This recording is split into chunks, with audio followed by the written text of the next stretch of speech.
Filho e do Espírito Santo. Amém. Ave Maria, cheia de graça, o Senhor é convosco. Bendita sois vós entre as mulheres, bendito é o fruto do vosso ventre, Jesus. Santa Maria, Mãe de Deus, rogai por nós, pecadores, agora e na hora de nossa morte. Amém. Maria, auxílio dos cristãos, rogai por nós. Em nome do Pai, do Filho e do Espírito Santo. Boa noite a todos, salve Maria. Bom, a proposta de hoje é termos uma visão de conjunto sobre a doutrina católica e observar algumas implicações que tem na vida da sociedade. Essa aula aqui tem um público bem específico, é direcionado principalmente para aqueles que estão iniciando na fé católica, sejam católicos que estão começando a estudar, sejam aqueles recém-conversos, que estão no processo de conversão. Quando temos uma atividade de apostolado, seja no trabalho, com os colegas de faculdade, nós vemos que tem uma necessidade de ter essa visão de conjunto, uma visão orgânica, para não ficar conhecimentos estanques, isolados um do outro, como se não houvesse nada a ver com nada. Né? Porque é comum as pessoas perguntarem muitas coisas e de maneira pontual e pensar que são coisas isoladas. Mas não, todas são partes de um conjunto. E com aí um objetivo específico, que é de combater uma ideia errônea que se tem de que a religião, em particular a nossa religião católica, ela é restrita ao foro privado, como se eu fosse um esquizofrênico. Domingo eu tenho uma certa atitude, um certo comportamento, eu professo alguns princípios. Chega segunda-feira, de segunda a sexta-feira que eu vou para o trabalho, eu viro a chave e eu sou uma outra pessoa. Então eu não levo a minha fé para fora. Porque hoje em dia é comum se ouvir que no espaço público você não se discute religião, você não pode impor os seus princípios para os outros, o Estado é dito laico, então a religião fica fora desse âmbito, isso está errado. Então, espero que aqui fique um pouco mais claro de que, na verdade, tem tudo a ver. O ser humano, como é um ser social, e fora os loucos, eu imagino que nós não sejamos, não podemos fazer essa distinção, esse corte. Eu sou uma coisa num dia e durante a semana eu sou outro. Isso, propriamente, chama-se hipocrisia. Né? Então, essa é a proposta de hoje. Quando estudamos a doutrina católica, verificamos que existem alguns pressupostos da religião que, aparentemente, como é vendido aí fora, colidem com a inteligência humana, com a razão humana, em particular com as ciências experimentais. Não é bem assim. Uma vez que Deus, nosso Senhor, que é o nosso Criador, Ele nos criou com inteligência e Ele nos revelou algumas coisas, as coisas que nós podemos aprender com a inteligência não pode, porque seria uma contradição, colidir com os dados da revelação, com os dados da religião. Isso seria um contrassenso. Isso seria admitir um Deus contraditório. Ele ensina uma coisa e nos fez com capacidades para aprender outras coisas que são contraditórias. Isso não pode acontecer. Então, quando se começa a estudar a religião, aí, em termos gerais, uma coisa muito importante que nós temos que ter são alguns pressupostos que vêm da filosofia, que vêm propriamente da razão humana. Nesse esforço da razão humana, eu coloco aqui a questão da verdade. Porque é comum hoje em dia as pessoas dizerem que, muito bem, você acredita nisso porque é do seu gosto. Eu acredito em outra coisa. O fulano de tal acredita em outra coisa. Não haveria uma verdade que independesse das pessoas. Sendo que, na verdade, elas vivem isso. Elas sabem no seu dia a dia que a verdade é absoluta, que a verdade é objetiva, que se pode conhecê-la, mas quando se trata de religião, elas tentam negar. Então, o primeiro ponto aí, que nessa visão de conjunto da doutrina, é importante ter em mente, aqueles que vão começar a estudar, é atacar esse ponto, ter os princípios básicos, para que se prove que a verdade ela é objetiva Ela é absoluta, ela vale em qualquer tempo e em qualquer lugar, e que é possível conhecê-la. Tendo isso aqui muito solidamente, é possível combater uma das grandes mazelas dos dias de hoje, que é o subjetivismo, que é o cada um acha o que quer, eu acho que é assim, eu tenho minha verdade. Combater o relativismo, achar que as coisas dependem de acordo com as circunstâncias, de acordo com o local, de acordo com os costumes de um povo. E para combater o ceticismo. O ceticismo é aquela posição que diz que não, a gente não pode conhecer nada da verdade. Ela pode até existir, mas a gente não pode conhecer. Então, isso não é propriamente uma matéria, digamos assim, religiosa, seria da filosofia, mas que ela vem como um auxílio, como um arcabouço, como um fundamento, que vai nos ajudar a defender os pontos da religião. Aqui seria então um primeiro ponto de harmonia entre razão humana e a religião. Uma coisa que as pessoas tendem a ter uma dicotomia.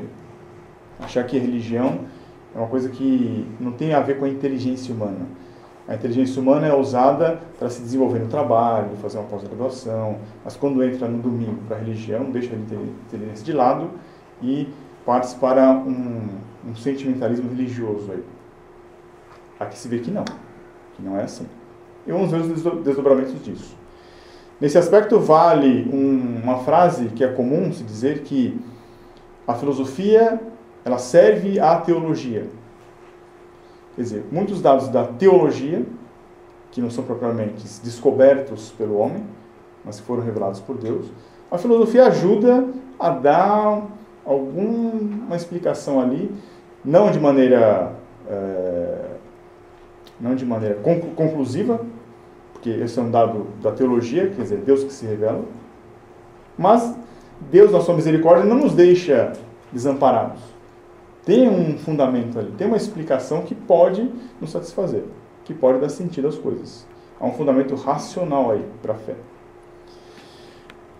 Tanto é verdade isso, que o esforço do ser humano, em particular dos gregos, Sócrates, Platão e Aristóteles, eles eram pagãos, viveram antes,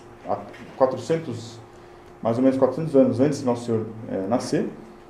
Eles formularam as provas racionais de que Deus existe, que a divindade existe. Isso São Tomás pegou e sistematizou, compilou e sistematizou. São as famosas 5 vias, as 5 provas de São Tomás. Isso aqui, de uma certa maneira, não tem nada a ver com a religião, quando a gente fala de religião. Isso é um esforço intelectual do ser humano, propriamente, observando a realidade, consegue-se, de maneira racional, provar que existe uma divindade, existe um Deus criador, que ele é transcendente, que ele não está misturado com as nossas coisas aqui, que ele é único, que é uma pessoa, que ele é inteligente. Óbvio, olhando para a natureza, que é a criação, nós podemos observar certos padrões, podemos observar certa ordem, podemos inferir então que quem criou essa ordem, quem criou essa coisa ordenadamente inteligente, tem que ser inteligente, óbvio. E que ele é imutável e que ele é bom. Isso aqui nós podemos ler em alguns artigos na internet, em particular um artigo do professor Orlando Fideli. Existe uma videoaula do professor também. Seria muito bom que quem está começando desse uma olhada e estudasse isso aí. Por quê? Porque isso combate outras mazelas do mundo moderno. Um deles é o ateísmo. A posição ateísta, quem for estudar isso aqui, vai verificar que a posição ateísta, na verdade, é uma posição irracional. Eles nos acusam de ser irracionais, porque nós temos uma crença num Deus, e na verdade é o contrário. Por essas provas nós podemos verificar que é racional, é razoável, a razão humana consegue provar que Deus existe. A posição ateísta, não. Ela que é irracional. Provando que Deus é transcendente, já se combate de cheio quem é panteísta ou quem é animista. Ou seja, aquelas religiões da antiguidade, ou que ainda hoje vigoram, por exemplo, em tribos de povos primitivos, que são panteístas ou animistas. Isso aqui já podemos tirar várias religiões que ainda hoje existem, né, e mostrar, olha, isso aí está errado. Veja, não estamos entrando nem na questão da religião católica. Só pelo esforço da razão é possível mostrar que essas manifestações religiosas são irracionais, são sem sentido. Que Deus Senhor é único e é uma pessoa, se combate então o politeísmo. De cheio, então, de cara. E aqueles que acreditam num Deus impessoal, que ele é uma coisa etérea, que é uma energia, que ninguém sabe definir o que. É uma divindade aí. Só com as provas de Aristóteles, Sócrates e Platão se vê que é impossível, é inadmissível ter o politeísmo ou que essa divindade seja impessoal. Que Deus é inteligente, se combate então aquela religiosidade sentimentalista. Porque se Deus é inteligente, ele colocou elementos, seja na natureza criada, que a razão humana pode alcançar, seja por revelação, que ele pode se revelar, é razoável isso que ele se revele, porque toda pessoa que quer ser amada, ela tem que se tornar conhecida. Isso é de maneira inteligente. Então isso combate o sentimentalismo religioso. E que ele é imutável, que ele é bom, se combate aí a gnose.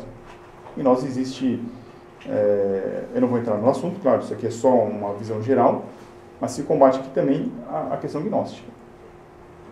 Então, são dois pontos aí, a questão da verdade e a questão da existência de um Deus, que estão, vamos dizer assim, no hall de entrada da religião.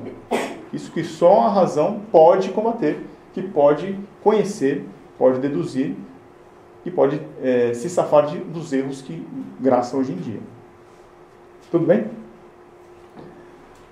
Em particular, então, aqui, São Tomás de Aquino que coloca isso de maneira sistematizada.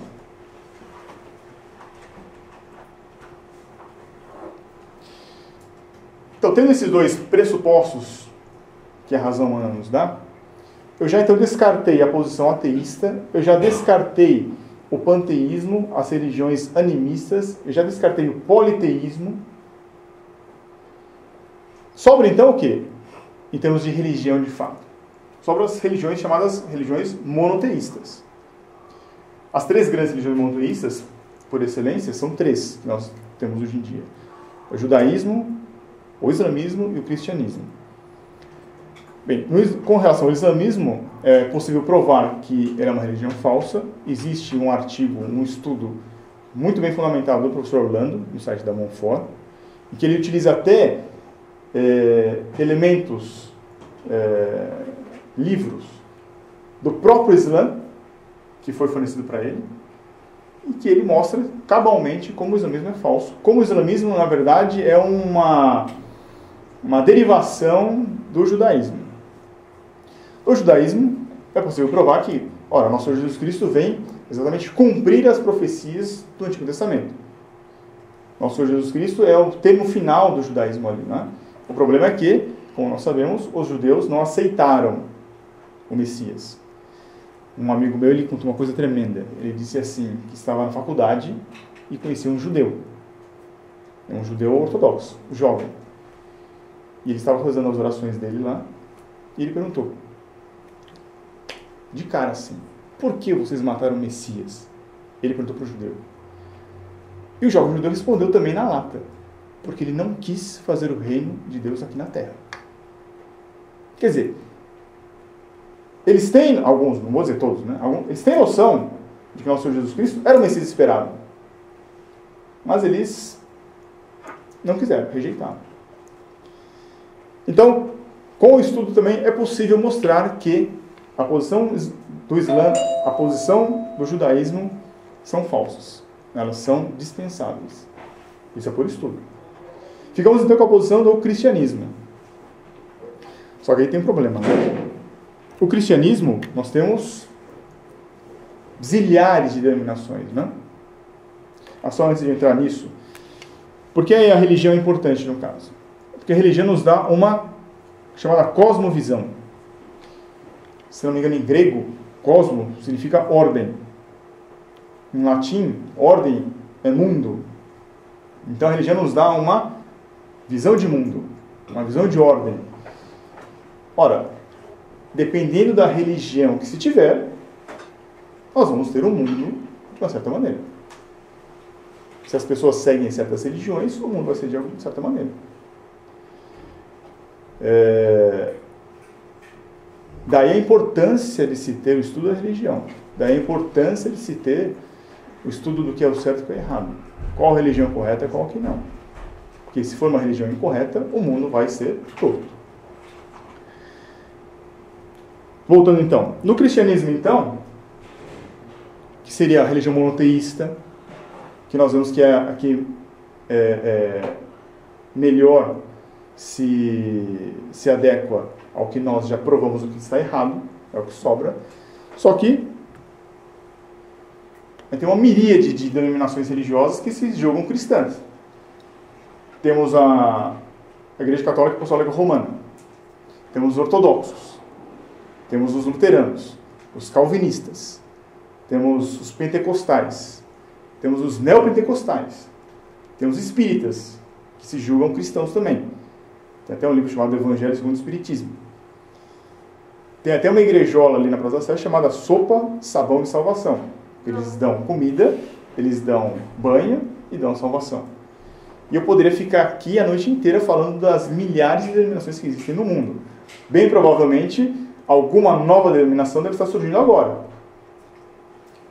Todas elas se arrogam e falam, são cristãs. E agora? Qual delas é que deve se representar o cristianismo? Ou todas elas se representam? Como um prisma que tem várias facetas. Ora, aí, de novo, entra um argumento que eu diria... Claro que existem argumentos de ordem religiosa, mas só para início de conversa. Um argumento meramente histórico. Quem fundou a igreja luterana foi Lutero. Quem fundou a igreja calvinista foi Calvino. Quem fundou a igreja anglicana foi Henrique VIII. Todos eles foram algum homem no meio da história que criou uma religião. Assim como hoje deve estar sendo criada alguma religião nova cristã. Por algum fulano que se julga detentor do conhecimento. Todas elas tiveram uma data marcada ali.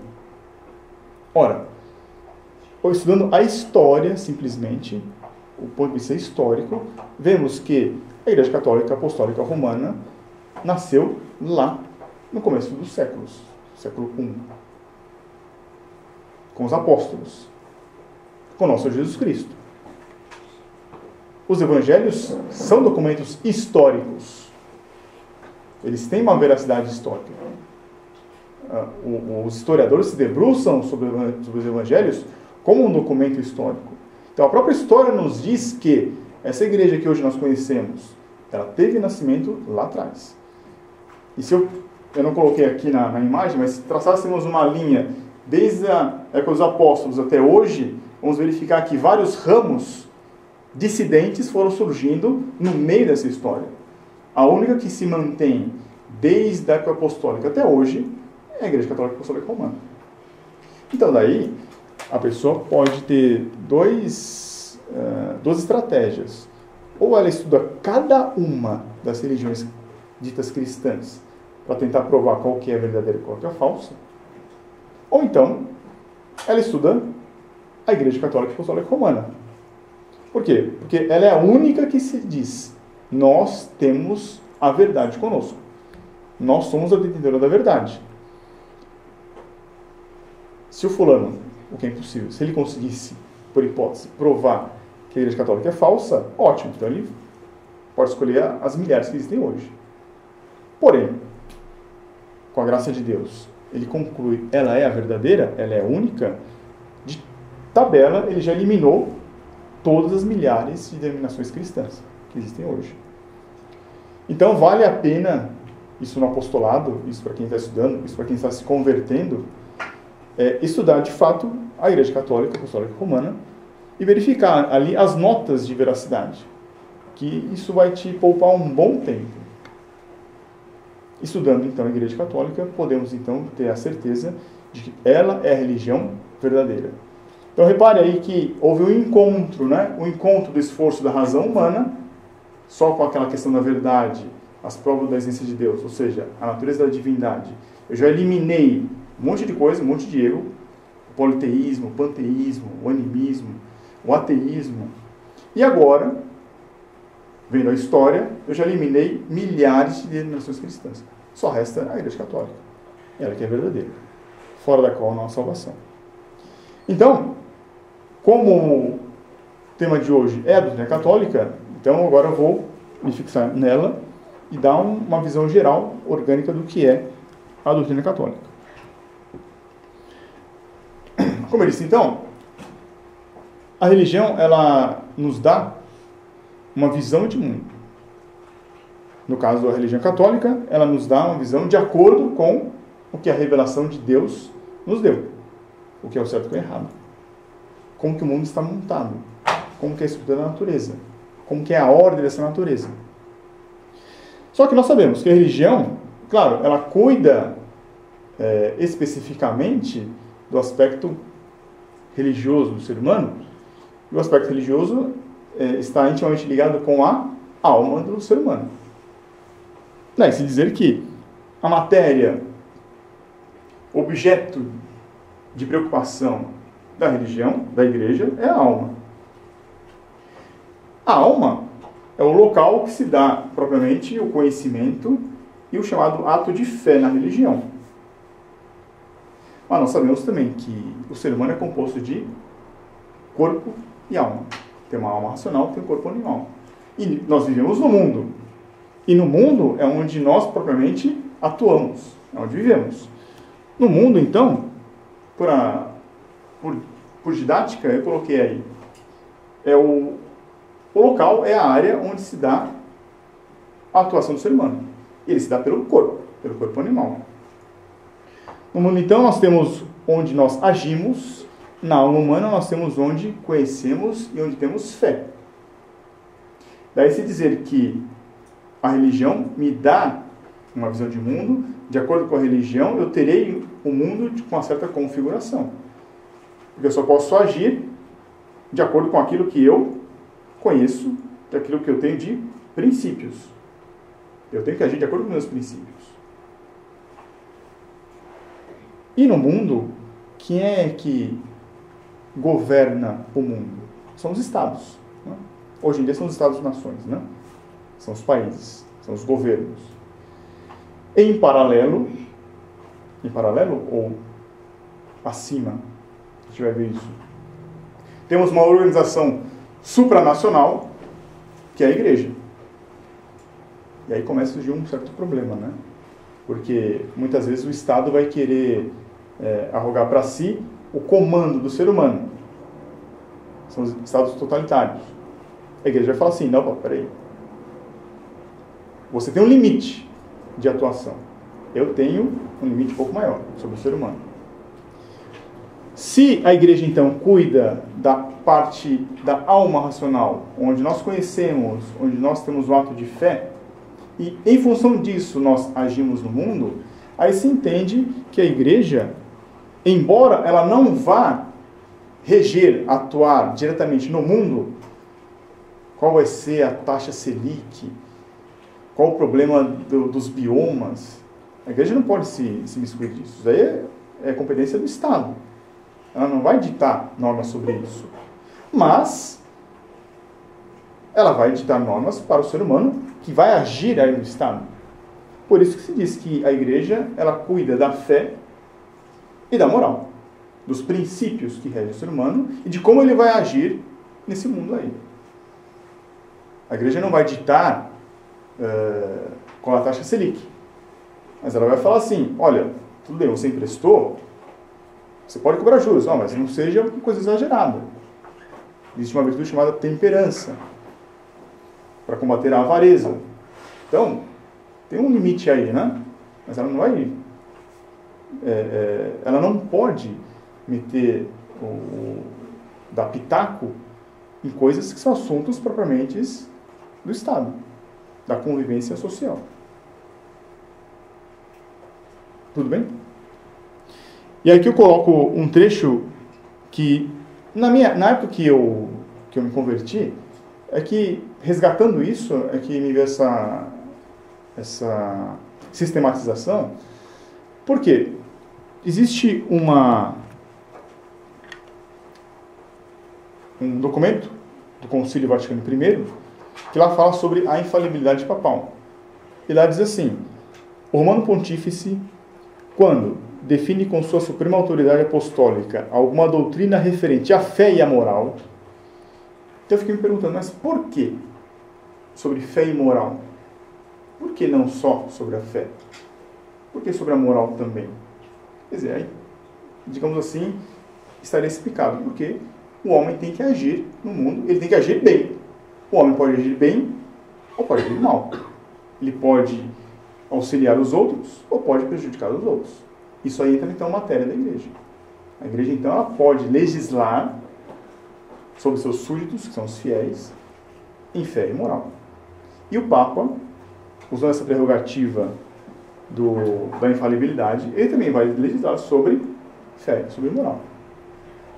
Se ele falar que a inflação deveria ser 5% e não 12%, ele está agindo como um doutor em economia, ou como alguém que dá uma opinião sobre o aspecto econômico, mas não tem nada a ver com religião. Isso tem que ficar muito claro, né?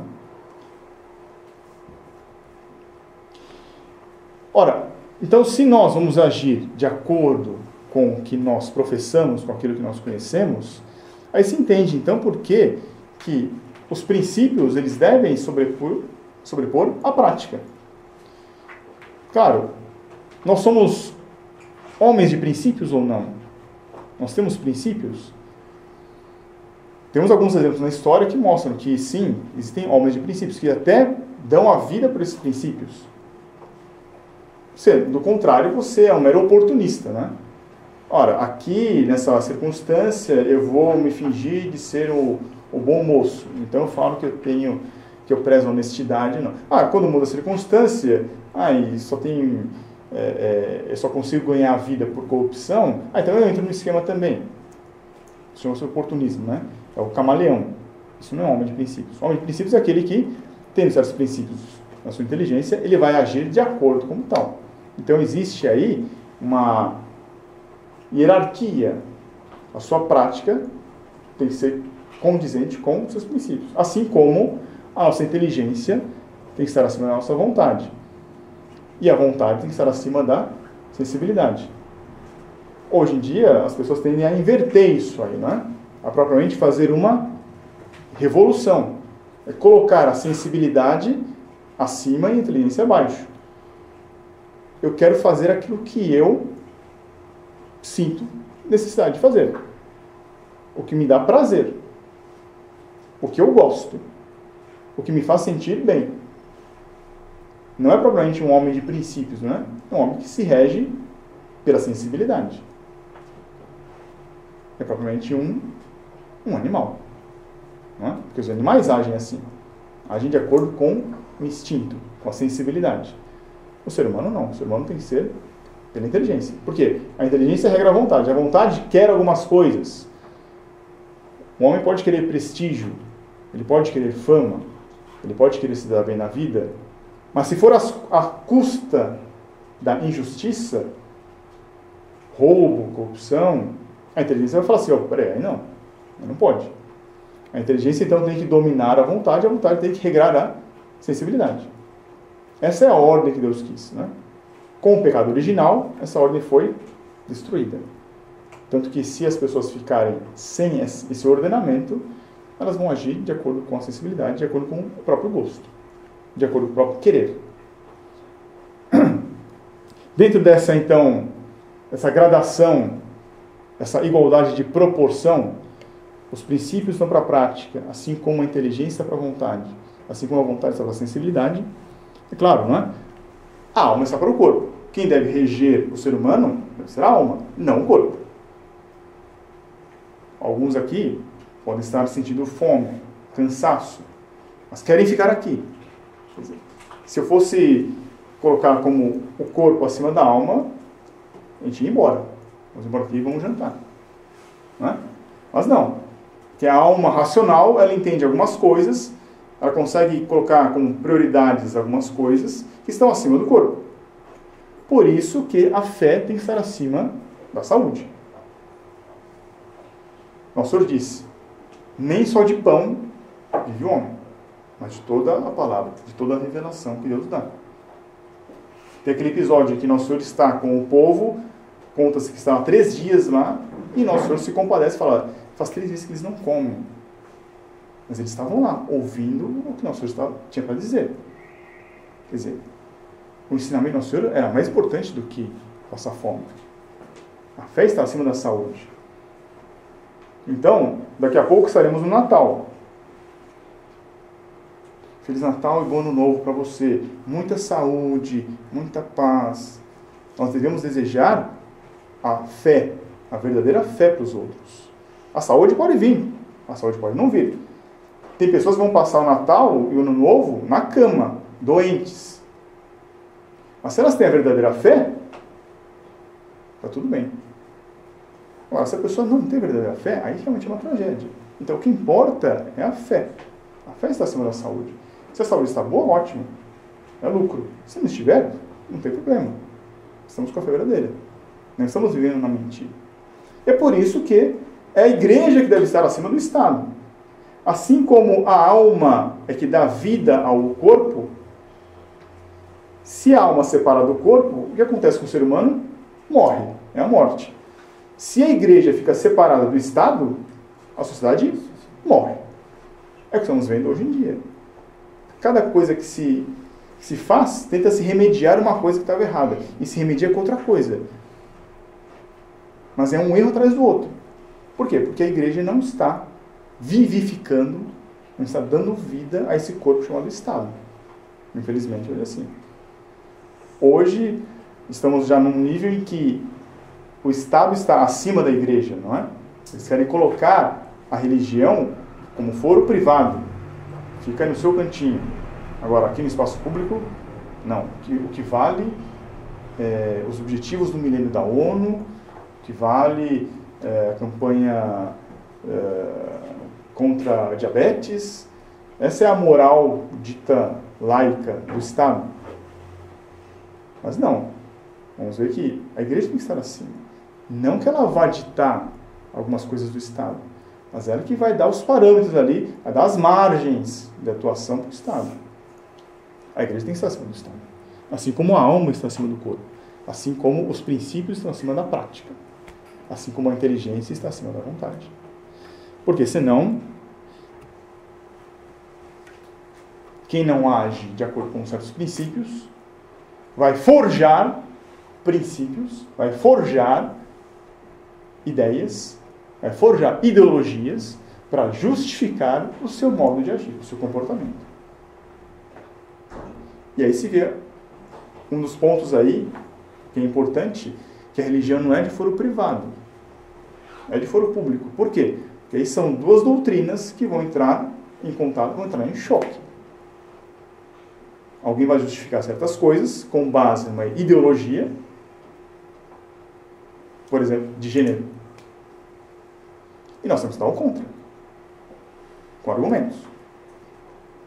Se for uma coisa privada, então quem é que vai dominar? Vai ser a ideologia. Não tem jeito. Tudo bem? Então, seguindo aí nesse raciocínio, como é que nós sabemos que, não só por natureza, o nosso agir pressupõe um conhecimento, um princípio que nós temos? Mas isso o próprio Nosso Senhor nos revelou, Ele nos disse.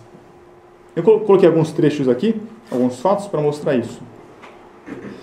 Então, aquele episódio do bom moço, que pergunta para o Nosso Senhor: Mestre, que bem devo eu fazer para alcançar a vida eterna? Nosso Senhor responde: se queres entrar na vida eterna, guarda os mandamentos. Ou seja, o que eu devo fazer? Ou seja, fazer de bem. O que eu devo fazer? Nosso Senhor então responde. Nosso Senhor ensina: cumpre os mandamentos. Repare que aí já está implícito que o bom moço, ele acreditava nas palavras do Nosso Senhor. Está implícito aí. Tanto que ele pergunta e o Nosso Senhor responde. Né? Um outro fato. Aqui é quando o fariseu tenta Nosso Senhor. Ele disse: Mestre, qual é o grande mandamento da lei? Jesus disse: amarás o Senhor teu Deus de todo o teu coração. E o segundo mandamento é semelhante a este: amarás o teu próximo como a ti mesmo. Desses dois mandamentos dependem toda a lei e os profetas. Nesse episódio aqui, não está propriamente dito o que ele deve fazer.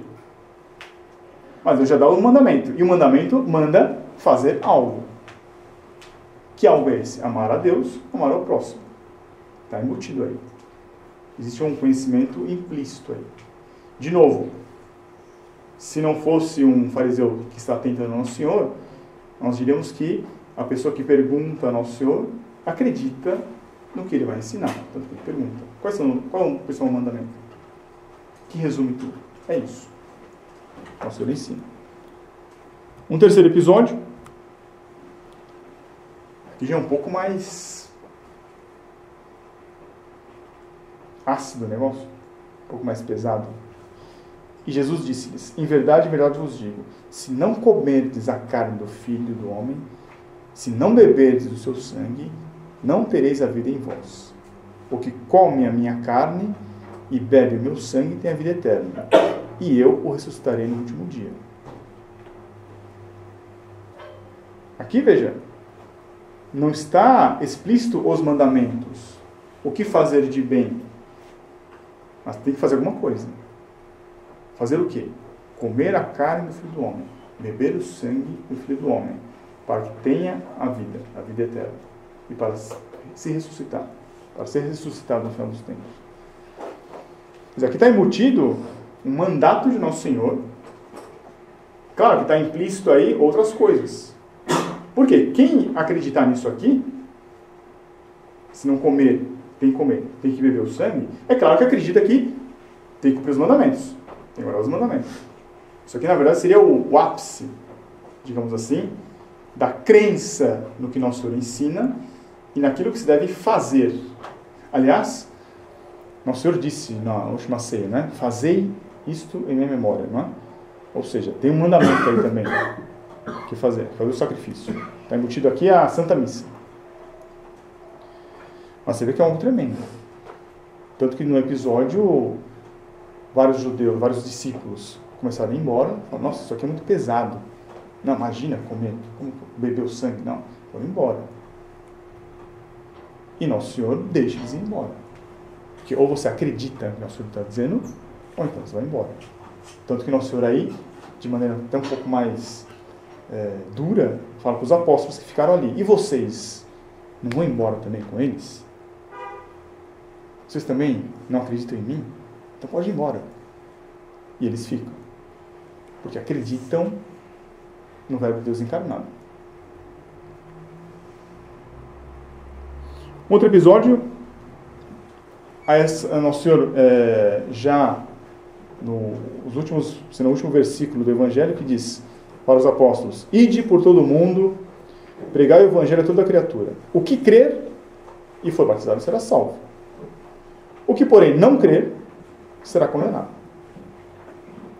Quer dizer, aqui veja, não basta acreditar, tem que fazer alguma coisa. Mas agora não é a questão do mandamento. Aqui é ser batizado. Tem que acreditar e ser batizado.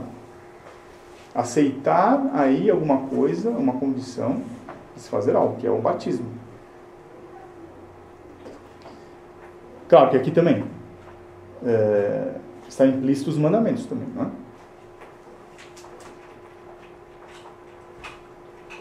E por fim aqui em São João, porque Deus não enviou seu Filho ao mundo para condenar o mundo, mas para que o mundo seja salvo por ele.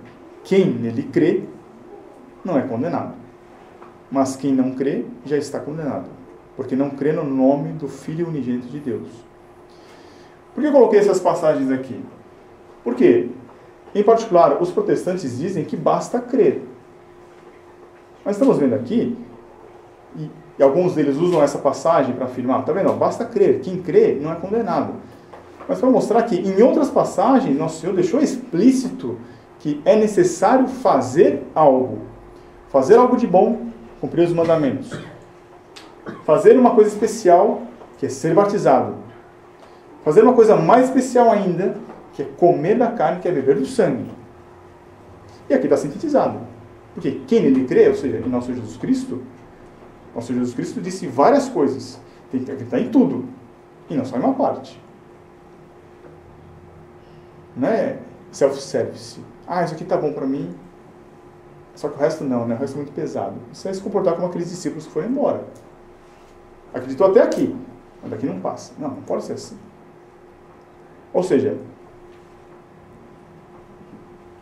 a fé, que é propriamente da religião, que é acreditar, não é acreditar naquele sentido que é ter confiança em Deus, confiança em Jesus.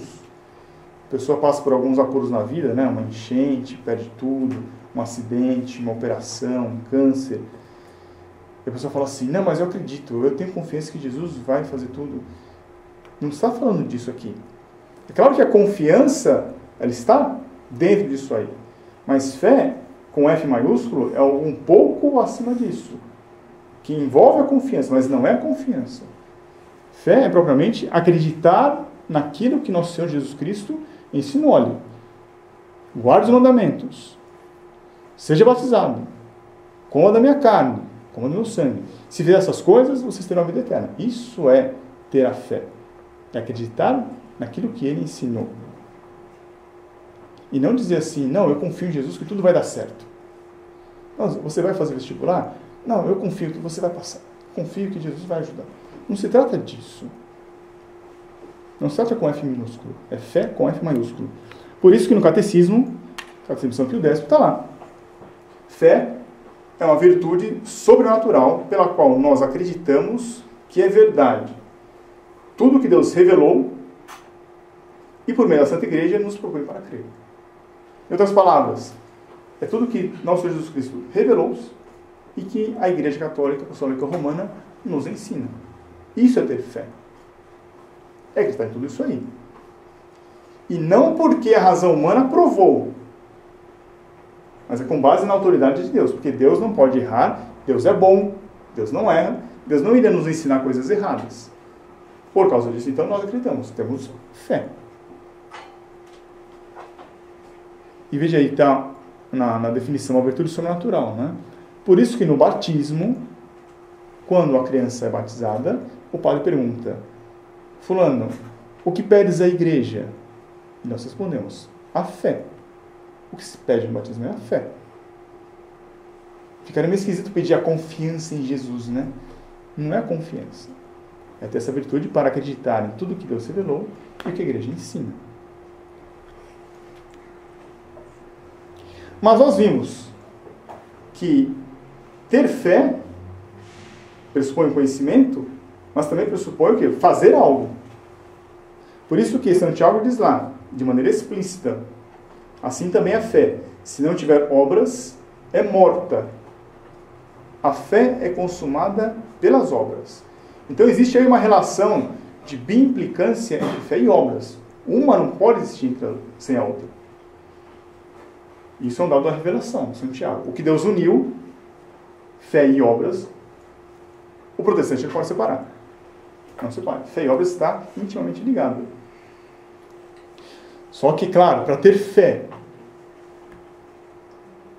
às vezes é difícil, né? Diante das circunstâncias da vida. Hoje, infelizmente, nós temos vários representantes do clero que falam coisas contrárias, né? À fé. Alguns mandamentos.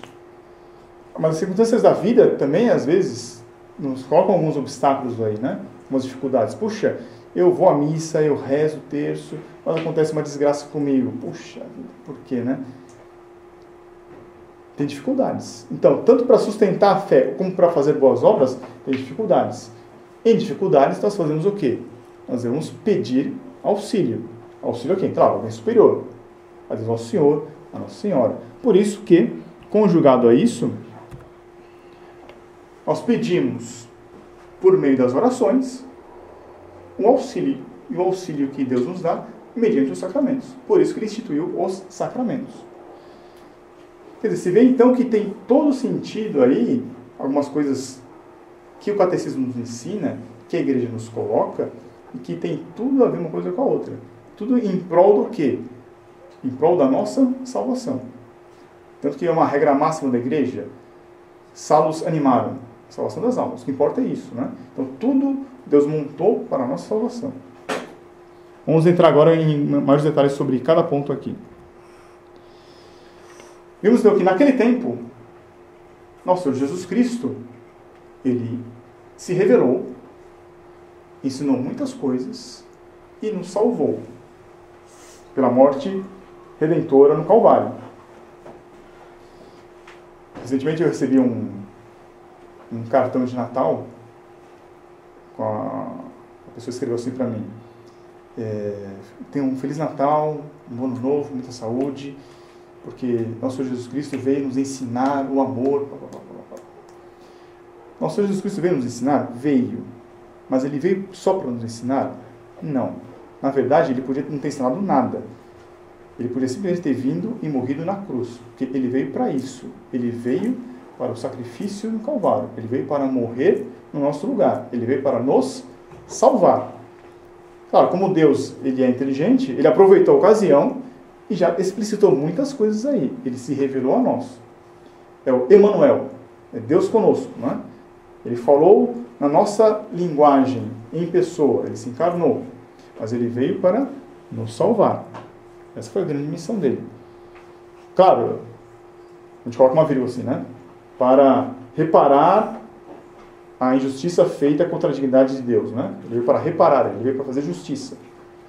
Mas é comum a gente ensinar que Jesus Cristo é o nosso Salvador, né? Ele veio para nos salvar. Só que Ele ascendeu aos céus. Ele foi embora. Aquele ensinamento, aquela revelação que Ele nos deixou, ia morrer? Não. Ele deixou isso para os apóstolos. Por isso que Ele fez a igreja. A Igreja Católica Apostólica Romana. Ao longo do tempo, a igreja é a guardiã dessa revelação. É a guardiã do depósito da fé. É ela que custodia a doutrina católica. A doutrina que nosso Senhor revelou. Ela ensina essa doutrina. E, claro, ela nos salva por meio dos sacramentos. Os sacramentos são exatamente que nos conferem a graça santificante para nos justificarmos diante de Deus. E se, com a misericórdia de Deus, morremos em estado de graça, com o último sacramento que é a extrema unção, a gente pode se salvar. Então a igreja também, entre aspas, né, nos salva. Quem salva é nosso Senhor Jesus Cristo, né? Mas é comum a doutrina da igreja dizer que a igreja é simplesmente nosso Senhor na história. Quem vos ouve, a mim ouve. Quando São Paulo estava perseguindo os cristãos, nosso Senhor apareceu para ele e ele disse: Saulo, Saulo, por que me persegues? Ele estava perseguindo os cristãos, mas nosso Senhor coloca: por que me persegues? Ele estava perseguindo a igreja. Perseguir a igreja é perseguir Cristo. A igreja é Cristo na história. O que Cristo fez naquela época, a igreja faz ao longo da história.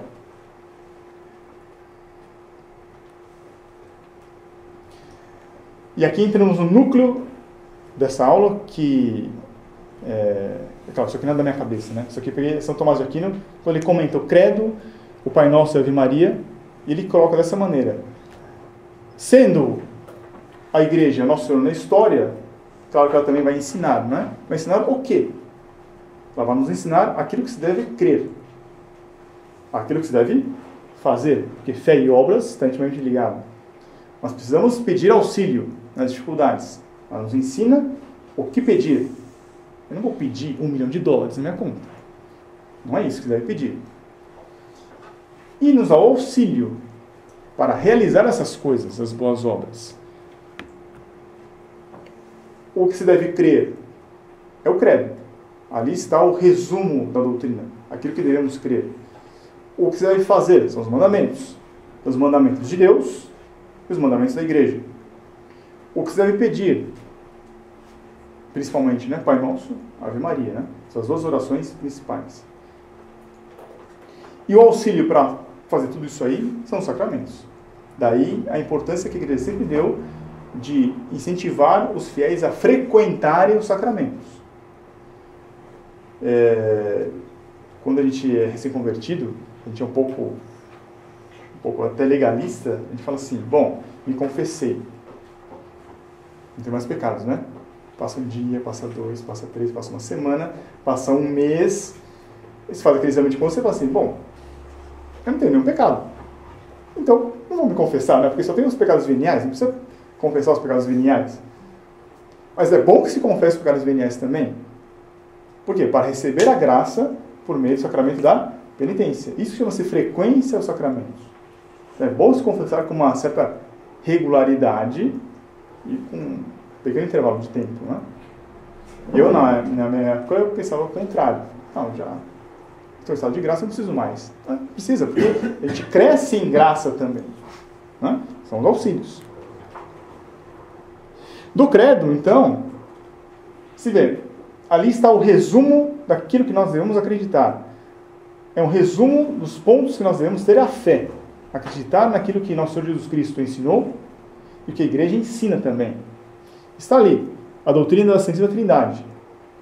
Em nome do Pai, do Filho e do Espírito Santo. Deus é uno, Deus é trino. Esse é um ponto chave do catolicismo. Mas no credo está uma segunda doutrina, que é a doutrina da redenção. Ela se mostra, Deus se encarnou, teve a paixão, morreu, ressuscitou e foi para o céu. Esse é o mistério da redenção. Veja como a igreja é inteligente, né? Porque ela consegue sintetizar esses dois pontos fundamentais da doutrina, que são os dois grandes mistérios da nossa religião, num símbolo que é o sinal da cruz. Quando fazemos o sinal da cruz, em nome do Pai, do Filho e do Espírito Santo, confessamos a Santíssima Trindade. Com o sinal da cruz, confessamos o mistério da redenção, porque nosso Senhor morreu na cruz. E o sinal do cristão é a cruz. Por isso não tem cabimento separar nosso Senhor Jesus Cristo da cruz dele. O que Deus uniu, o homem não separe. Se queres vir após a mim, pegue a sua cruz e siga-me. A nossa religião é a religião da cruz. Não tem como separar isso aí. Vai ter sofrimento. Porque se nós estamos hoje aqui com certos benefícios, é porque alguém se sacrificou por nós. Em última instância, é nosso Senhor Jesus Cristo que se sacrificou ali. Mas outros também. Todo benefício tem um sacrifício por trás. Se nós recebemos isso, nós também temos que dar para outros também. Quando vem algum sacrifício, alguma contrariedade, alguma humilhação, temos que aceitar isso e oferecer esse sacrifício para que outros tenham o benefício.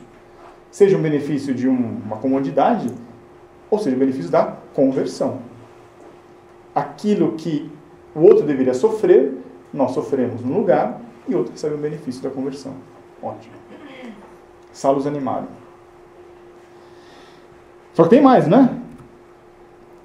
Ali, claro, essa doutrina da igreja, sintetizada ali e na una santa católica apostólica igreja, não está dito na una santa e pecadora católica apostólica. A igreja é santa. A igreja não é santa e pecadora. Está ali a doutrina dos sacramentos, sintetizada no batismo, que o batismo que é a porta de entrada. Se alguém é batizado e morrer no instante seguinte, ele vai para o céu. Está com uma graça santificante. E a doutrina dos novíssimos. Ou seja, se vocês comerem e beberem, comerem do meu corpo, beberem no sangue, eu os ressuscitarei no final dos tempos. Porque no final dos tempos, todos vão ressuscitar. Uns vão ressuscitar para a glória eterna, para o paraíso. Outros vão ressuscitar para a condenação eterna, para o inferno. O credo, então, é um resumo dos pontos principais da doutrina. Negou um ponto, perdeu a fé. Por quê? Porque fé é acreditar naquilo que nosso Senhor revelou e que a igreja ensina. O credo, então, mostra isso. Não se pode negar um ponto, senão perdeu a fé. Dos mandamentos, eu separo aqui em 3 blocos. Os 3 primeiros, amar a Deus, não dizer santo nome em vão, guardar domingos e festas. O segundo bloco, honrarás pai e mãe, não pecar contra a castidade, não cobiçar a mulher do próximo. E um terceiro bloco, Não matar, não roubar, não dar falso testemunho, não cobiçar as coisas alheias. São 10 mandamentos. Dividi aqui em 3 blocos. Por quê? Porque são mandamentos diretamente para o Criador. É um culto que nós devemos dar ao Criador. Dar a cada um o que é devido. A Deus temos que dar um culto perfeito. É a missa. No segundo bloco, está ali mandamentos relativos à família. E por quê? Porque a família é a célula da sociedade. Se nós cumprirmos bem os mandamentos para a família, de tabela, por consequência, a sociedade ela vai ser bem regida. Acreditando nisso, vão ser boas obras. A religião vai me dar uma cosmovisão, uma visão de mundo. Tendo a verdadeira fé, cumprindo o que Deus manda, nós teremos uma vida um pouco melhor. Fala-se tanto hoje em buscar uma sociedade melhor, mais justa, mais igualitária, mas se não se quer cumprir o básico, que é honrar pai e mãe, que é não pecar contra a castidade, como que você quer uma sociedade justa? Não dá. Não vai dar. Se o princípio está errado, a conclusão vai ser errada. Se o princípio está errado, a prática vai ser errada. O terceiro bloco cuida dos bens. E nós devemos respeitar os bens que Deus nos deu e deu para os outros também. E aqui, então, isso aqui que está explicitado em 10 mandamentos, na verdade se resume, como nosso Senhor mesmo disse, em 2. Amarás ao Senhor teu Deus sobre todas as coisas e ao próximo como a ti mesmo. Nesses 2 mandamentos estão resumidos toda a lei e os profetas.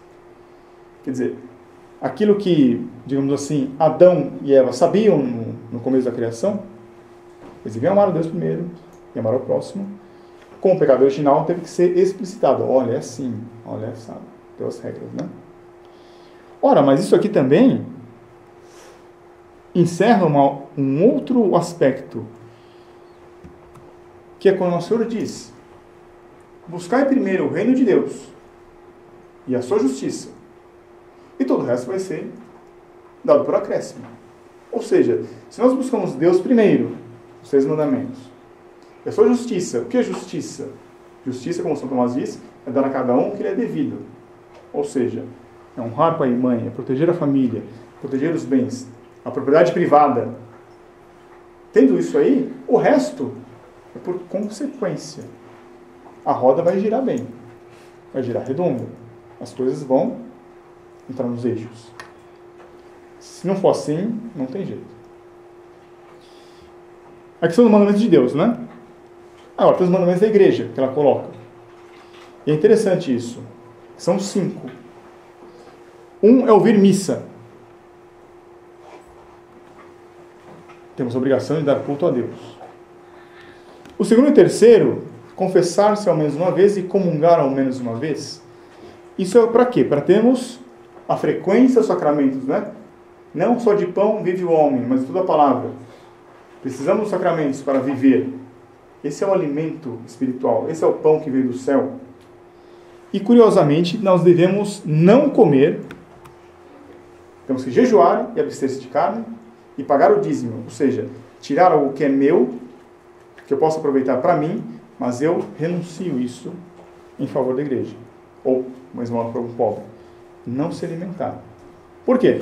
Porque com esses 2 pontos eu fortaleço a minha alma. Que é a grande preocupação da igreja. O fortalecimento da alma. Não tanto o fortalecimento do corpo. Né?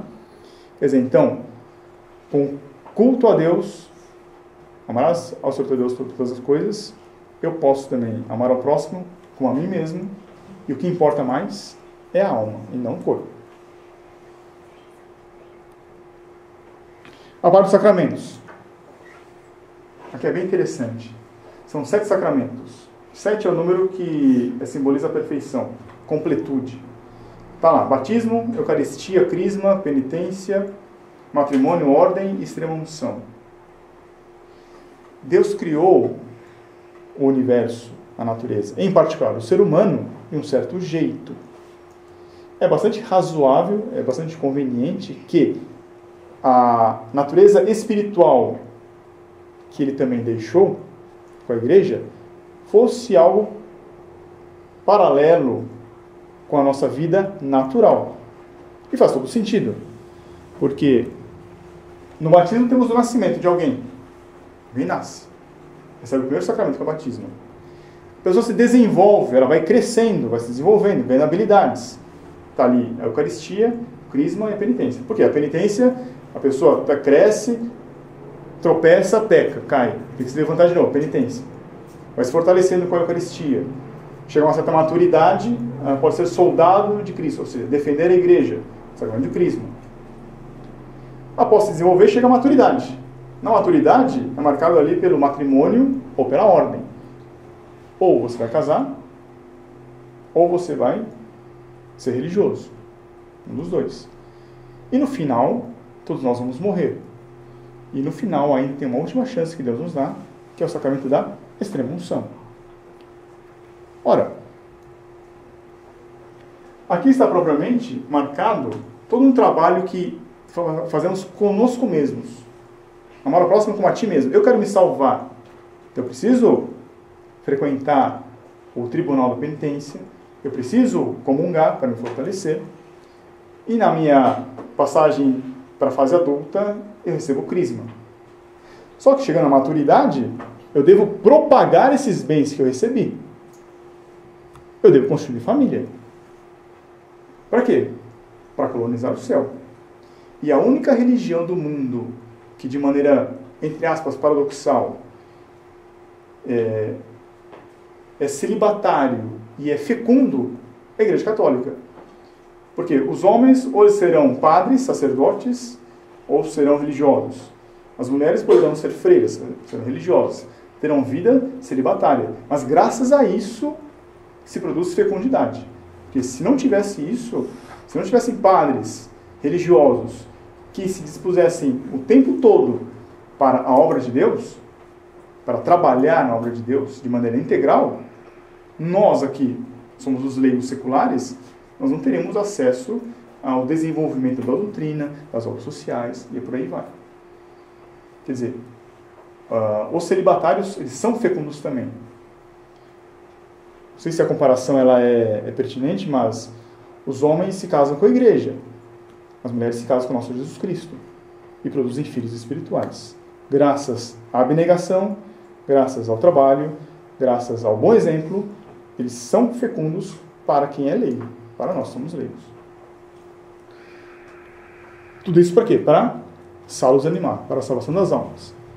Para colonizar o céu.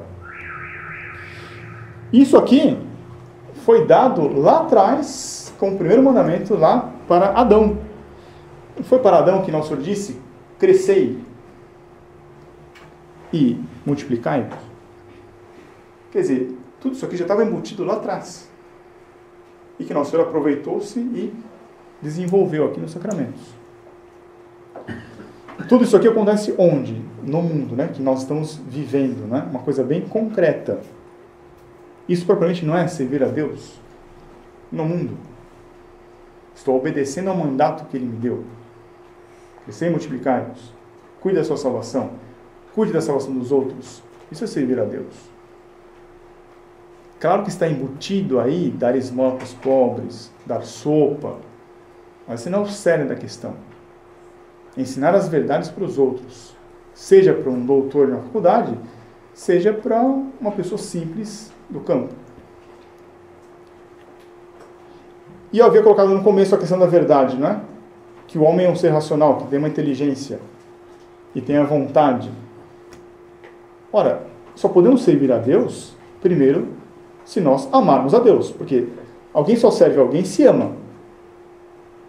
A pessoa pode servir alguém ou por submissão servil, escravidão, ou por vontade própria, mas porque ama o superior. Mas para amar alguém, eu preciso conhecer primeiro. Quer dizer,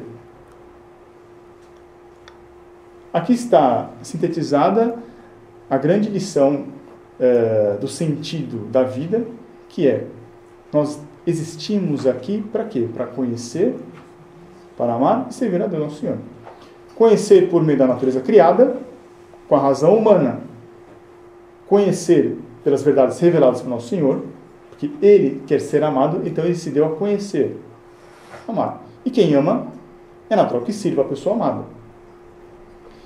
Isso aqui não é uma conclusão que eu cheguei. Isso é o quê? É um ensinamento que a igreja nos dá. Tanto é que existe um catecismo chamado Catecismo Abreviado para a comunhão precoce, primeira comunhão precoce. Isso aqui é um livrinho assim pequenininho, bem sumarizado. E está lá. Para que nos criou Deus? É dito, para conhecê-lo, amá-lo e servi-lo. Isso qualquer criança sabe. Se todas as crianças fossem ensinadas nessa escola, na escola do catecismo, não vou dizer que não existiria, mas o número de pessoas com depressão, com crise de existência, com problemas na cabeça seriam bem menores. Porque a pessoa não ia procurar um sentido da vida. Vai procurar onde? Vai procurar no Tibete, vai procurar na Antártida, vai procurar nas montanhas. Né? Não, é conhecer a morte simples assim. É claro, tem que estudar. Mas aqui está muito bem abreviado, muito bem sintetizado, um ensino que é para crianças de menos de 7 anos. E está lá no 15, né? Para conhecê-lo. E como podemos conhecer a Deus? Estudando o catecismo. Nosso Senhor disse para os apóstolos, ide e ensinai. Ensinai a quem? Aos povos, a nós. Eles vão nos ensinar, nós vamos estudar, vamos aprender. Não vamos sentir Deus no coração, ter uma experiência com o nosso Senhor Jesus Cristo. Tem que estudar, tem que aprender, tem que ler, tem que discutir, tem que tirar dúvida. É assim que se conhece a Deus. Para quê? Para amá-lo. E como podemos amar a Deus? Está lá dito, obedecendo os mandamentos. A gente costuma falar para os filhos, como é que ajuda a mamãe? Eu varro a casa? Não. Eu arrumo a roupa da cama? Não. Como é que ajuda a mamãe? Obedecendo a mamãe. Tem que obedecer. O que ela falar, obedece, faz. Como é que se ama alguém? Como é que se ama a Deus? Obedecendo os mandamentos. E como podemos servir a Deus? Vivendo como cristãos, claro. Não só no domingo, mas em cada dia da semana. Seja no trabalho, seja na escola, na faculdade, no ônibus e na igreja também. Né? Aqui eu peguei, não sei se vale, a parábola do grão de mostarda, que o Senhor compara o reino de Deus com um grão de mostarda. Né? Eu colocaria aqui a doutrina católica é como um grão de mostarda. Ou seja, ela começa pequena e começa a se expandir, a se desenvolver. E é um desenvolvimento cumulativo. Por quê? O que se foi desenvolvendo ao longo do tempo não nega aquilo que foi no começo. Assim como, o que é o número 15? O número 15 eu posso desdobrar em 1 mais 2 mais 3 mais 4 mais 5. O que é o número 10? 1 mais 2 mais 3 mais 4. No final das contas, tudo é número 1. Eu só reescrevi de uma maneira diferente. Mas tudo é 1. Não se nega esse 1. Assim como a doutrina católica, por mais que ela se desenvolva, ela tem que ter uma coerência com o começo. O que eu quero dizer com isso? Assim como, eu deixei aqui a figura de um arco gótico. O que é um arco gótico? É um arco feito de pedra sobre pedra, de maneira sobreposta, justaposta, em que uma força anula a outra ali e fica todo o conjunto estático. Se eu tirar um bloco desse arco, tudo cai. Assim também a doutrina católica, resumida ali no credo, se eu tirar um ponto, perdeu a fé inteira. Porque a fé católica, a doutrina católica, ela é muito coesa, ela é muito interligada, interrelacionada. Uma coisa implica na outra. Eu não posso ser de um grupo chamado Católicas pelo Direito de Decidir. Porque elas querem ser católicas, mas negando um ponto ali. Não dá. Não é mais católico.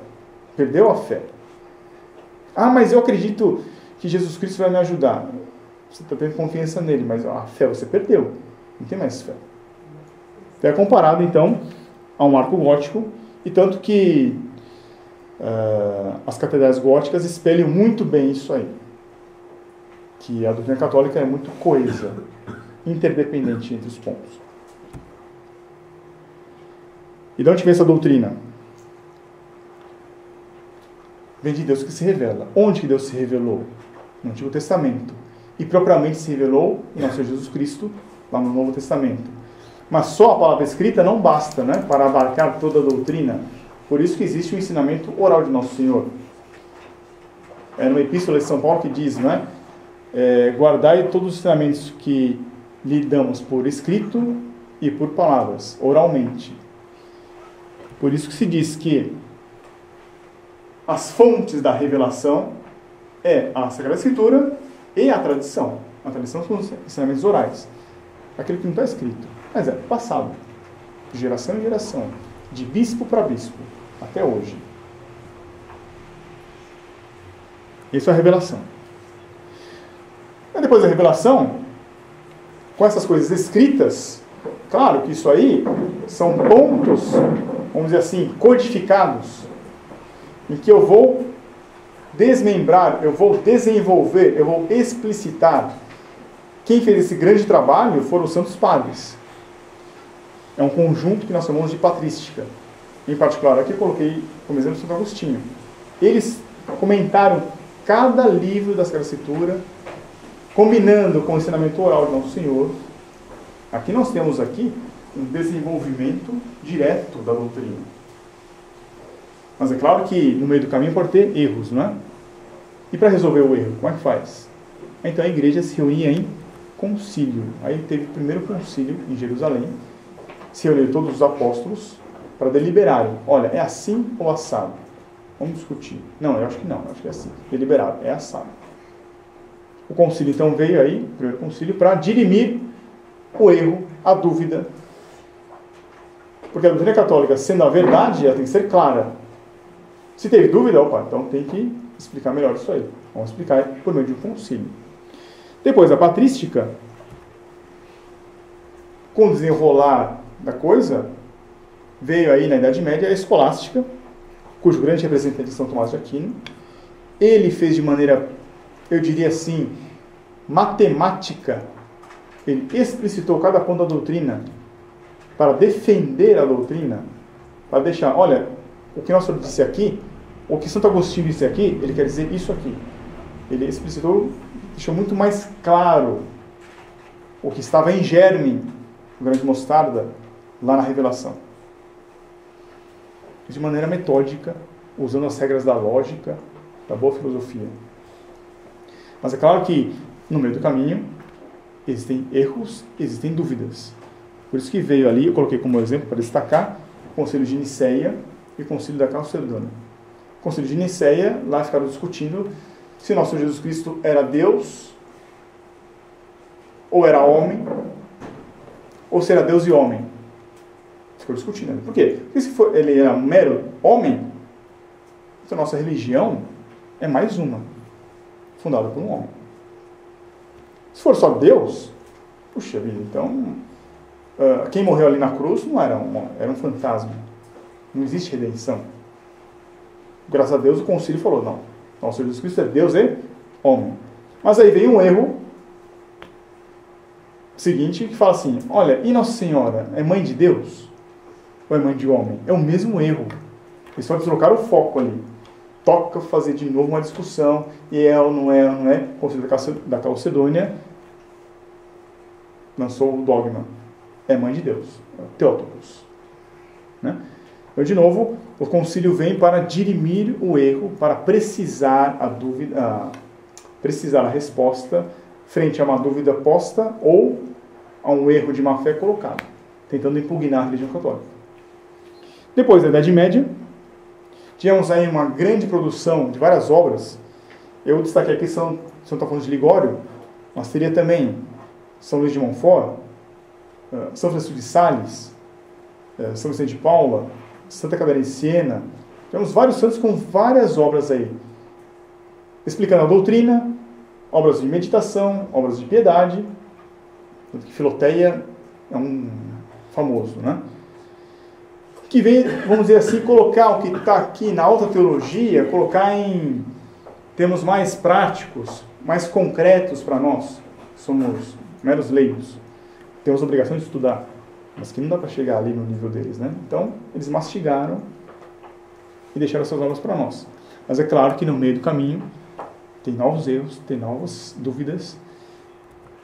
Veio ali o concílio, chamado Concílio de Trento, porque nessa época o erro veio com força total, de maneira sistemática, são os protestantes. Então foi necessário um concílio para colocar cada ponto e explicitar e explicar. Olha, é assim. A doutrina da justificação é assim.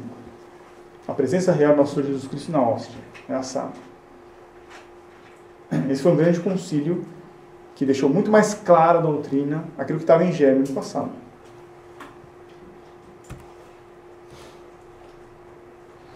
E depois disso vieram as grandes encíclicas dos papas. Agora meio que desceu-se dos grandes, da alta teologia para os leigos, agora voltou a subir um pouco, agora ao nível dos papas. Os papas começaram a escrever também as grandes encíclicas. Eu coloquei em destaque Libertas de Leão XIII, que ele fala sobre a liberdade. A Pascendi, que é contra uma heresia chamada modernismo. Divini Redemptores de Pio XI, que combate o comunismo. Puxa, mas a religião vai falar sobre o comunismo? A gente está começando a ver aí como que a religião ela influencia a vida da sociedade. Ela não está mais só no âmbito da vida particular, pessoal de cada um. Está no âmbito da vida coletiva das nações. Tanto que é Pio XI que institui a festa de Cristo Rei, que fala a doutrina do reinado social de nosso Senhor Jesus Cristo. Nosso Senhor Jesus Cristo tem que reinar na sociedade. Não falando da taxa de juros, mas colocando as margens, colocando os pilares ali, os princípios que devem reger a sociedade.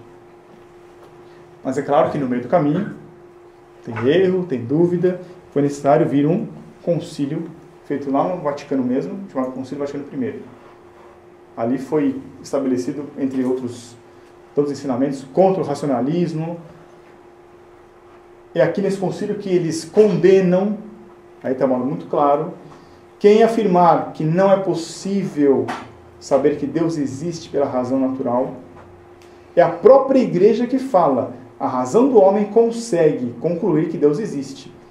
Isso não é uma verdade de fé. Isso é uma verdade que a razão humana consegue. Por isso que lá no credo, não rezamos, creio que Deus existe. Nós rezamos, creio em Deus Pai. Que Ele é Pai, que é a nossa crença. Ora, que Ele existe, isso nós compreendemos, nós sabemos.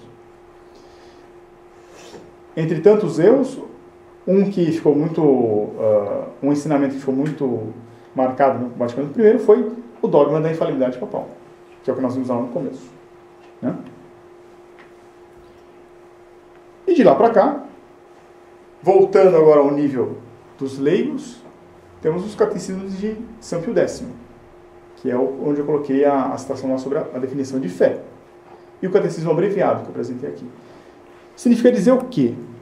Que desde aquela época do Antigo Testamento, o que estava em germe, grande mostarda, e foi se desenvolvendo ao longo do tempo, até os dias de hoje, até no catecismo para crianças, a verdade que está aqui, está aqui. Por quê? Porque a verdade é imutável, a verdade não muda. A verdade não varia de acordo com o tempo e o lugar. Ela é uma só, porque Deus também é um só. E Deus é veraz. Ele não vai ensinar mentira. A verdade não é contraditória. Então, tudo isso aqui está em perfeita coerência. Essa é a nossa garantia para quando vier um representante do clero, se disser alguma coisa contrária ao que está aqui, ou pode falar assim, peraí. O Senhor diz, quem vos ouve, a mim ouve. Mas ele também disse, as ovelhas conhecem a voz do pastor. O que ele diz aí? A doutrina é reconhecível. Se nós, enquanto ovelhas, nós, enquanto leigos, ouvirmos uma doutrina meio esquisita, peraí, o senhor podia explicar melhor? É São Paulo que disse também, não é? Isso é tremendo que ele fala. Se algum de nós, ele fala dele, ele é apóstolo, né? Se algum de nós, apóstolos, ou algum anjo que vier do céu, ensinar um evangelho diferente, que seja anátema. Como é que a gente pode decidir, comparar, se o que ele está falando é o que foi pregado no evangelho? É com a doutrina. A doutrina é a nossa segurança. Daí, de novo, a necessidade de se estudar e não ficar buscando sentir Deus no coração, ter uma experiência com Jesus. Temos que estudar. Cada um na sua medida, cada um no seu nível. Tem que estudar para reconhecer a voz do pastor. Senão a gente fica igual a cana ao vento, não é? Disseram para ir para lá, a gente vai para lá. Se for para cá, a gente vai para cá. E não é assim. Então, para fechar, eu destaco aqui o mundo que vivemos. Eu destaco 3 aspectos: a sociedade, as ciências e as artes. Ora, na sociedade, por exemplo, temos uma coisa chamada direito.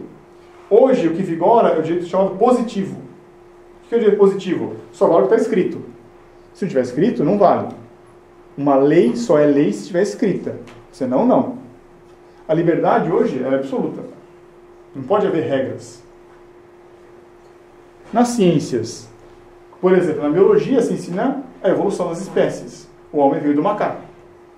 Na filosofia se ensina a filosofia chamada dialética. Não a dialética como Aristóteles coloca, que é o embate de 2 argumentos ali.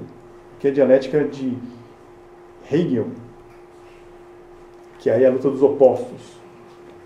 E nas artes, a função da arte é o protestar, é o mostrar o feio, é o mostrar o bizarro, é causar impacto, né? É causar o choque. Será que isso aqui vai se chocar com a fé católica, com a doutrina, com quem o Senhor Jesus Cristo nos revelou, com quem a igreja nos ensina? Me parece que sim, não? Por quê? Porque nós temos 10 mandamentos. Isso aqui vai totalmente contra isso aqui. Honrarás pai e mãe. Não pegar contra a castidade. Hoje nós temos a lei do divórcio. Hoje nós temos a lei de ideologia do gênero. Isso se choca totalmente contra. Não dá. Ou você vive 2 mundos, ou você tem que escolher um lado. Não tem jeito. E quem ficar em cima do muro já escolheu o lado, né?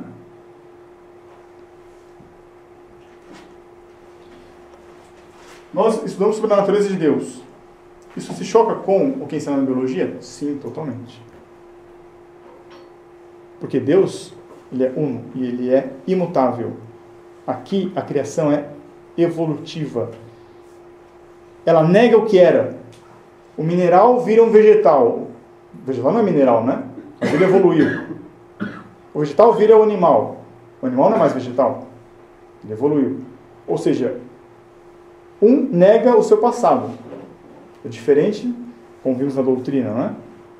O ensinamento de hoje não nega o que foi ensinado no passado. Deus criou cada coisa. E Deus disse, fez-se a água. Deus disse, fez-se a terra. Façamos o homem. O homem foi criado. Não foi evoluído. Totalmente contra. Quer dizer, um ponto da doutrina se choca diretamente com o que é ensinado hoje nas escolas. E na arte, nós aprendemos um conceito de belo. Tem até eu li esses dias, Papa Bento XVI fala que a beleza não é algo acidental e acessório da liturgia. A beleza é algo constitutivo da liturgia. É intrínseco à liturgia. Está ali. Está na mesma natureza. Quer dizer, isso aqui se choca com a arte moderna. Não tem como você ser católico e aceitar a arte moderna. Qual é o ensinamento católico sobre esses pontos? Aqui temos a lei natural.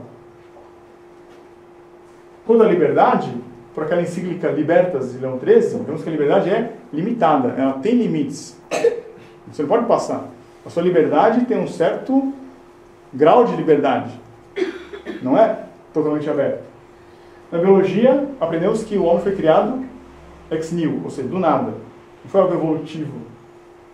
Na filosofia, aprendemos a metafísica. Aristóteles e São Tomás de Aquino.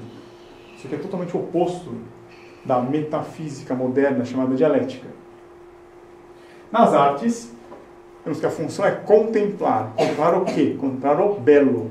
Por isso que a arte deve visar o belo, e não o protesto e o feio. Se vê então que, dependendo da religião, eu teria um mundo de um jeito. Se o mundo está de um jeito e eu professo uma religião chamada religião católica, vai ter choque. Não tem jeito. Uma hora o choque vai ter. Hoje em dia, me parece que estamos bem pacíficos. Uma tolerância aí. Mas daqui a pouco o negócio pode virar. Para finalizar, então, estamos outras horas aqui. Vemos na história, aí voltando para a história, verificamos que eu posso colocar esses 5 pontos aí, são 5 momentos históricos do homem. A Idade Média, o Renascimento, o Romantismo, o Hedonismo. Hedonismo, para quem não sabe, é a doutrina que prega o prazer. O que importa é sentir-se bem, é o prazer. E a ecologia. Se a gente olhar isso ao longo da história, e em vez de colocar essas épocas da história, colocar uma palavra que pudesse resumir aquela época histórica, que palavra que eu poderia colocar na Idade Média? Na Idade Média, como o Leão XIII disse numa encíclica, o Evangelho governava as nações. Ali a igreja estava acima do Estado. Ali a fé é que mandava nas coisas. Porém, com o Renascimento, eles tiraram a primazia da igreja, a primazia da fé e deixaram só a razão. A fé seria um sentimento. Cada um escolhe. No romantismo, tiraram a razão aí. O que importa é a vontade. Eu quero fazer desse jeito. Existem leis da arte, eu quero violar. Não me importa. No século XX, o que vigora já nem mais a vontade. Você faz aquilo que você sente, aquilo que você quer sentir. Um prazer sensível. É o hedonismo. E no século XXI, hoje, vigora o quê? A preocupação com a natureza. Por quê? Porque esse homem aqui, que buscou desenfreadamente o consumo, de tanto consumir, ele começou a destruir a própria natureza. Então temos que refrear isso aqui, não porque é imoral, mas porque isso aqui pode destruir a natureza que nós vivemos, a nossa terra. Então devemos agora nos preocupar com a natureza. É o ecologismo, não é? Em vez de ser sal, os animaram, agora é save the planet. Salvar o planeta. Vocês percebem que isso aqui também é um ponto contrário à evolução de Darwin? Porque Darwin disse que o homem veio do macaco, não é? O macaco anda meio corcunda e ele começa a ficar ereto, não é? Mas é o contrário que está acontecendo. O homem que deveria ter os olhos para o alto, para a contemplação do belo, não é à toa que o olho e o ouvido está na base do cérebro, porque é com a visão e com a audição que alimentamos a inteligência. O homem tem a posição ereta, porque ele deve buscar as coisas do alto. Mas, ao longo do tempo, ele começou a procurar as coisas de baixo. Chegar a ponto de negar a si próprio, ele quer se sacrificar pela Mãe Terra, pela deusa Gaia. Quer dizer, hoje vigora que religião? Dizem que não existe religião aqui, né? Hoje existe uma religião. É a religião do homem que quer se fazer Deus. Em contraposição, a religião do Deus que se fez homem, que veio nos salvar. Aqui é totalmente o oposto. Daí a gente tem o mundo como está hoje. E aí, se Deus quiser, os nossos filhos vão ter... Se Deus quiser, nós também, né? Vamos ter muitas batalhas aí pela frente. Porque uma hora esse choque vai se manifestar. As posições vão ficar muito claras. E aí, tem que decidir que lado você quer ficar. Né? Tudo bem, então isso aqui eu tentei dar uma visão geral da doutrina para evitar 2 erros. Um erro é aquela pessoa que se converte e vê na religião como uma coisa meramente particular e privada, em que ela tem uma devoção até sincera para Deus, mas totalmente avessa à realidade. Pelo contrário, nós temos que ter uma postura diante da realidade. Mas também para evitar o quê? Que a religião seja meramente uma organização de cunho social, em que você vai dar roupa, vai dar banho, vai dar comida para os pobres. Por quê? Porque Deus mandou. A igreja não é isso, a religião não é isso. Ela usa isso, dar sopa, dar banho, dar comida, para a conversão das pessoas, para a salvação das pessoas. Tudo bem? Dúvidas? Vamos cesar então para terminar?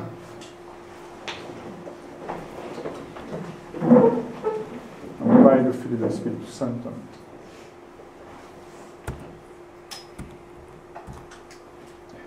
Ave Maria, cheia de graça, o Senhor é convosco. Bendita sois vós entre as mulheres, bendito é o fruto do vosso ventre, Jesus. Santa Maria, Mãe de Deus, rogai por nós, pecadores, agora e na hora de nossa morte. Amém. Maria, auxílio dos cristãos. Rogai por nós. Em nome do Pai, do Filho e do Espírito Santo.